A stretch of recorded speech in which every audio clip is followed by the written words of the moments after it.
The Keramikos was a special neighborhood in Athens where potters created vases and containers that stood all over Greece. This tour will take you through the elaborate process needed to turn something as simple as muddy clay into ornate perfume vases and gilded wine cups. The Keramikos was a large, sprawling area northwest of Athens' Acropolis. While part of it was used as a graveyard, it was also dedicated to the creation of pottery.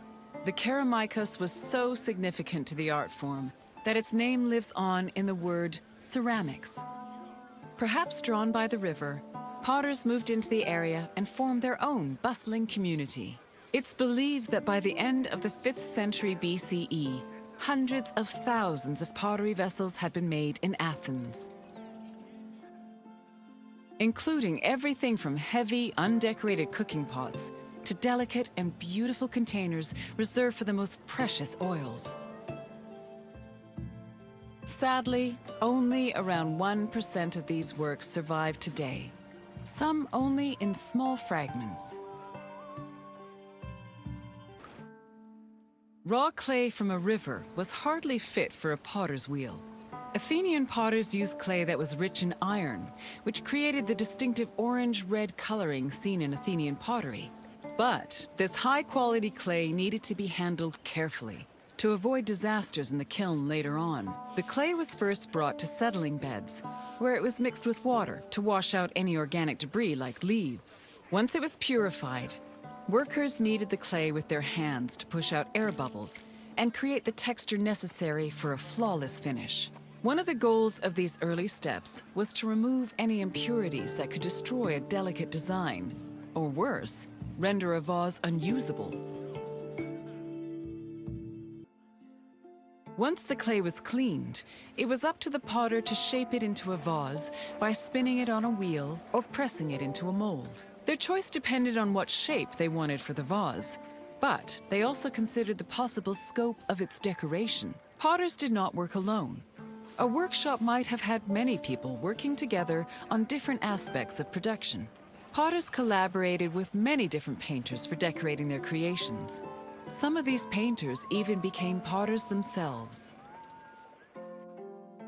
All in all, a single vase could be worked on by many different artists, with each one focusing on a different aspect of its design. After the pots were shaped and decorated, they were packed into kilns for the lengthy and delicate firing process. The process had 3 stages: oxidation, reduction, and reoxidation. The main purpose of the firing process was to carefully manage the clay's exposure to oxygen. The chemical reactions caused by firing gave the pots their distinctive orange-red coloring. This also turned the designs made from the clay decoration slips glossy and black.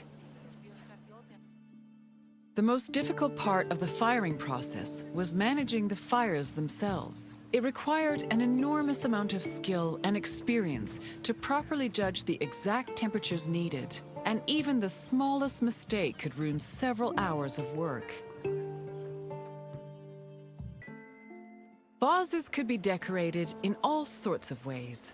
Before 530 BCE, Athenian vases were decorated using the black figure technique, where figures and designs were painted as dark silhouettes. At the end of the 6th century BCE, painters created a new technique called red figure, an inversion of the painting process that left the figures in red and the background in black. This gave the artist more freedom to better explore details like muscles and individual locks of hair. Designs were sketched onto the bare surface of the pot using a thin, sharp tool. Thin relief lines, which helped define subtle elements like facial features, were added using a brush made of a few stiff hairs. More elaborate vases were sometimes gilded, but these decorations were so delicate, they were most likely only added after the firing process.